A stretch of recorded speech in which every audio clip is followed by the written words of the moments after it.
বাড়িতে এসেছে দিদি আর জামাইবাবু, না ঘুরলে কি একটু হয়? ওই জন্য দেখো আমরা হুট করে প্রায় 8টা 8:30টার দিকে বেরিয়ে পড়েছি একটু সদরঘাটের দিকে। আর সদরঘাটে এসে দেখে আমি অবাক, এই যে এই স্টলগুলো সব আগে ছিল টালের, এখন হয়ে গেছে এই টিনের, অনেকটা ইমপ্রুভ হয়ে গেছে। সদরঘাট থেকে ঘুরে টুরে আমরা আবার চলে গেলাম সেই তুলসী বাড়ি, কারণ সেখানে খাবো আমরা ঝুমের আর আমাদের সবার ফেভারিট সেই কাকুর হাতে ফুচকা।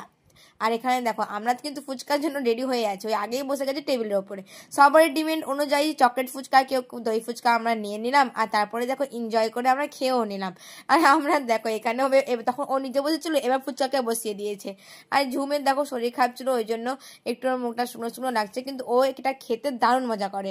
আর তারপরে দিদি গেছে সাথে, আর ভাবি গেছে সাথে, আর মল না ঢোকা হয় ওই জন্য মলে ঢুকে গেছি। আর লাস্টে পরে আমি ওই ফ্যানটার একটু হাওয়াও খেয়ে নিলাম।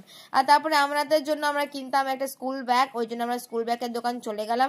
এই ব্যাগটা আমার পছন্দ ছিল, কিন্তু ওই ব্যাগটা ওর পছন্দ ছিল না আমার হাতে, ওই জন্য অন্য ব্যাগ নিয়েছি। আর বাড়ির জন্য নিয়ে নিয়েছি এখান থেকে আমাদের প্রিয় ফুলতলা থেকে নিয়ে নিয়েছি ওই চিকেন পকোড়া, অ্যান্ড তারপরে আমরা টুকটুকে চেপে গেছি। আর ম্যাকেঞ্জি থেকে নিয়েছিলাম মোমো, আর আমরা সবাই মিলে এই রাবড়ি আইসক্রিম খেতে খেতে চলে এলাম বাড়ি। তা আজকের মতো ব্লগটা এখানে শেষ করছি। তব তক के लिए सावधान रहे, सब तक रहे, मिलते हैं साना जारी के दूसरे पेज में। मियाओ मियाओ मियाओ।